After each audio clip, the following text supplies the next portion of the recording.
Hi everyone, my name is Elise Marsh. I am currently an RN in the state of Michigan, and I am obtaining my bachelor's degree at Spring Arbor University. This presentation is going to discuss RN licensure, how to obtain it, how to maintain it, and also how to lose it. We are also going to discuss getting your license reinstated and going over travel nurses and licensure in other states as well. So licensure is defined by Susan Westrick as the process by which governmental agency entitles a person to practice a certain profession. Having a RN license is required in all states if one wishes to work as a registered nurse, but obtaining that license is not as easy as some people think it is. For starters, a person must graduate from an accredited nursing school, and once they graduate, the school that they attended will complete paperwork to show that they are eligible to apply for their license. Then once the Board of Nursing finds them eligible, the applicant will receive authorization to test, also known as ATT. They can then register to take the National Council Licensure Examination, which is also known as the NCLEX RN.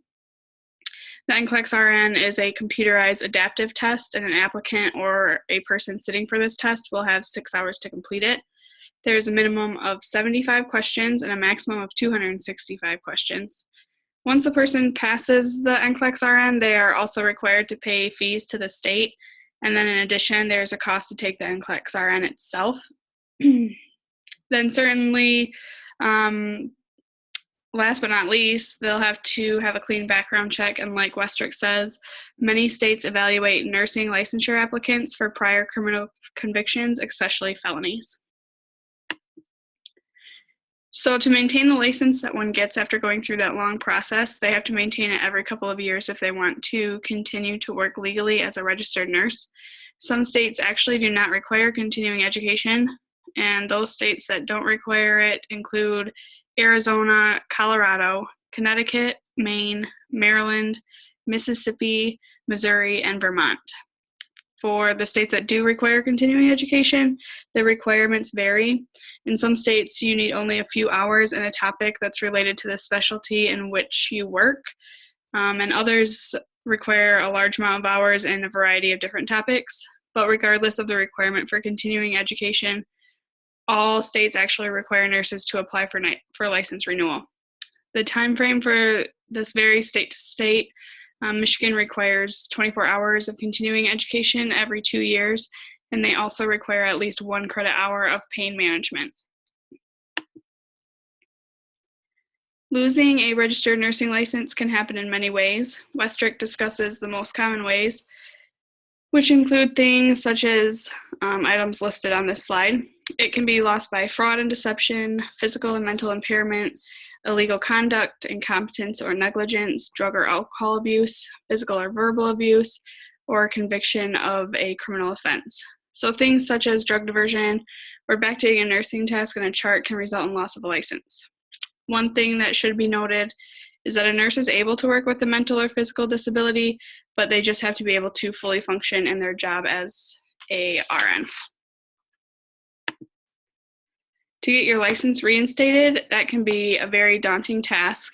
The state can vary in requirements, but in Michigan, the applicant must submit an application and pay a fee of $24.24. And in addition, multiple documents are needed. Those documents that are submitted show that the applicant has completed all requirements for reinstatement, and some of these requirements include, but are not limited to, community service, treatment programs, payment of fines or fees, etc. License restrictions can be placed on your license, and those restrictions can be caused by many things.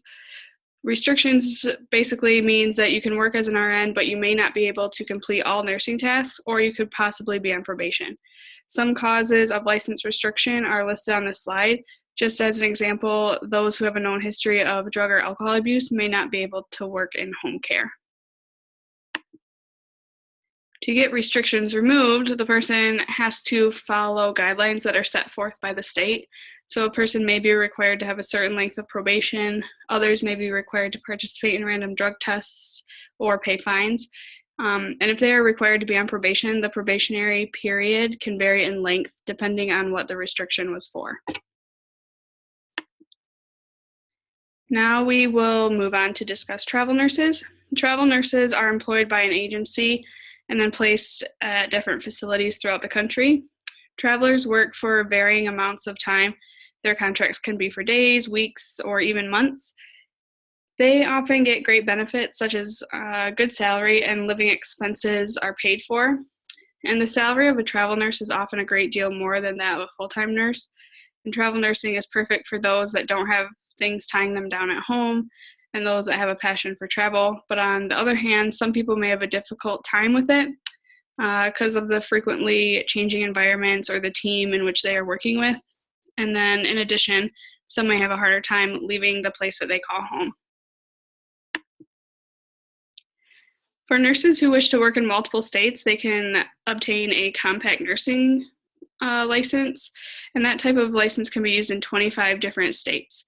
Unfortunately, right now, Michigan is not a state that allows compact licensure, but new states are frequently allowing it. The nursing licensure compact is great for those who live in one state but wish to work in another. For example, a nurse may live near a bordering state and wish to travel to that bordering state to work. Also, those with this license type can work electronically from one state to another by taking phone calls and things like that. So as you can see, there are definitely many aspects to RN licensure as a whole, and it is very important for RNs and soon-to-be RNs to stay in good standing with all requirements that are placed before them by the state. And if you have any questions, here's a list of the references that I used for information about the topic of RN licensure. Thanks for listening.